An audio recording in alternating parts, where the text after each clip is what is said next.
نبی پاک صلی اللہ تعالیٰ علیہ وآلہ وسلم فرماتے ہیں میں نا جنت کا دروازہ کھولوں گا تو ایک عورت کو نا میں سبقت لے جاتے ہوئے دیکھوں گا، یعنی وہ جلدی سے جنت میں داخل ہو رہی.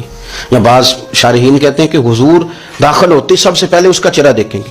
حضور فرمائیں گے تو پہلے ہی آ گئی بی بی جنت میں، حضور نے دروازہ کھولا تو جلدی سے نظر آئی، تو پہلے آ گئی.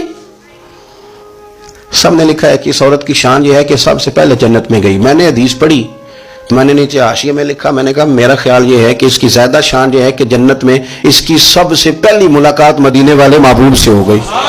یہ دیکھو کتنی بڑی شان. حضور فرمانے لگے تو کیسے پہلے آ گئی، کون ہے تو وہ کہنے لگی حضور میں بیوہ ہوں، میرے بچے یتیم تھے، میں نے ان کی خاطر نہ بیٹھی رہی، میں نے نکاح نہیں کیا، میں نے ان یتیموں کی پرورش کی، بیوہ بن کے زندگی گزار دی، ان یتیموں کے لیے بیٹھی رہی. اس کو جائز ہے، یہ کر سکتی تھی، لیکن اس نے سوچا کہ میں ان کی نگہبانی یتیموں کے لیے بیٹھی رہی. آج شان یہ ہے کہ مدینے والے کے لیے جب دروازہ کھلا ہے تو اس بی بی کو بھی رب کریم نے فوراً ہی جنت عطا فرما دی. یہ سب سے پہلے گئی. میں نے دیکھی ہیں ایسی عورتیں 23 سال میں بیوہ ہوئی پر عمر بچوں کے نام کر دی. اسے پتہ تھا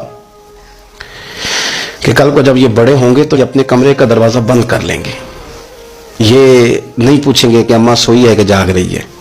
ان کا آنا جانا الگ سے ہو جائے گا، ان کے تعلقات اپنے ہو جائیں گے. پر یہ بیٹھی رہی، یہ بیٹھی رہی. اس نے بچوں کو وقت دیا تو بچے تو کیا اس کو صلہ دیتے تھے، رب نے یہ صلہ دیا ہے کہ سب سے پہلے اسے جنت میں داخلہ عطا فرمایا.